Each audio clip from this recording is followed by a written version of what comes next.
right. We're joined with a special guest, Mr. Florida, as I like to call him, the one and only Clifford Taylor. My boy, appreciate you taking the time to hop on.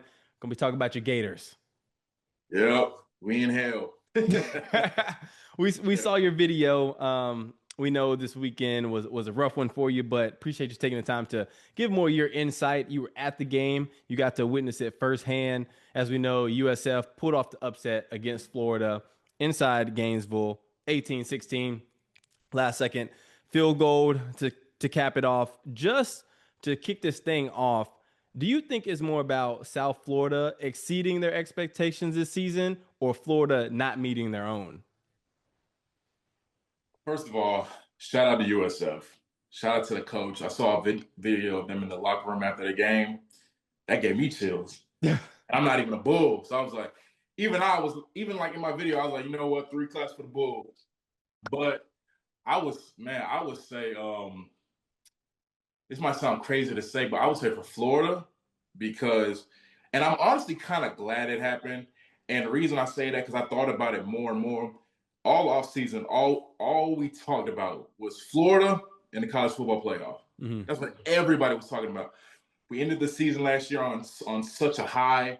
It kind of we became, I hate to call Gator Nation delusional, but delusional in a sense, because it's like you look at our gauntlet of a schedule this year, it's if not harder than last year. Matter of fact, I think it is harder than last year now with Florida State being good, surprisingly. But yeah, I mean, for me, I don't know, those first couple of drives, like even watching USF just kind of drive down the field, it didn't necessarily convert to points, but I was just kind of like, I don't know how I feel about this game. Yeah, I don't know how I feel.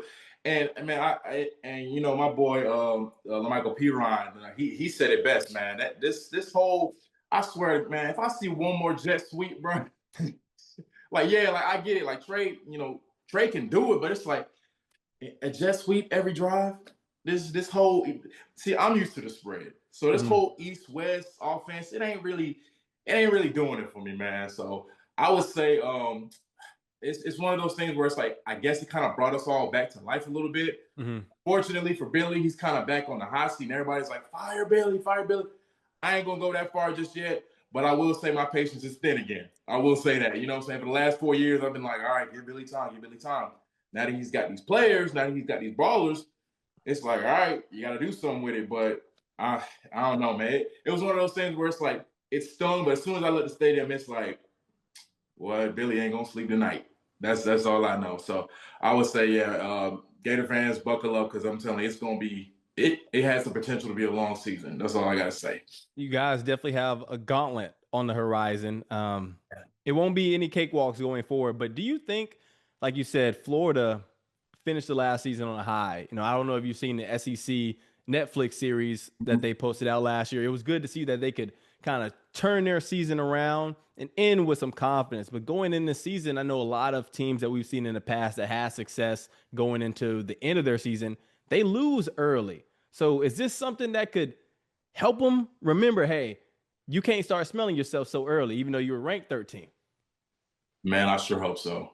Because, I mean, it's like every time I just refresh on my phone, and it's like LSU, Miami, Texas, A&M. It's just like, come on, man. It's just like, I'm just hoping for something to shift every time I refresh. But it's just one of those things, man, where it's like, I really, really genuinely hope they had a full team meeting, no coaches, no nothing, because those players only meetings, I can speak from firsthand experience, those players only meetings is where the tone shifts. Like, I'll never forget 2019. So it was after the Kentucky game. So we barely won. You know, Felipe unfortunately broke his ankle that game. Kyle came in and saved the day, whatever.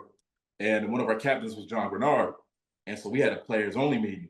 And like to this day, it gives me chills because first of all, I ain't know John talked like that. So I was like, huh, all right. But I'm telling you, from that point on, it just set the tone. So I'm sure these guys' minds are spiraling, unfortunately out of control, especially for number 90. I forget his name, the player that spit on 56. I think that was his number. Why is everybody spitting? Why was this the week of spitting? Man, Listen, man, it's all, listen, I don't know. I'm not even going to put it on the coaches because coaches don't teach that.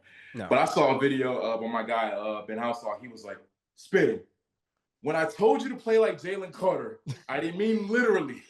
So it's just one of those things, man, where it's just like, it just goes back to the discipline, man, the fundamentals, discipline, the character.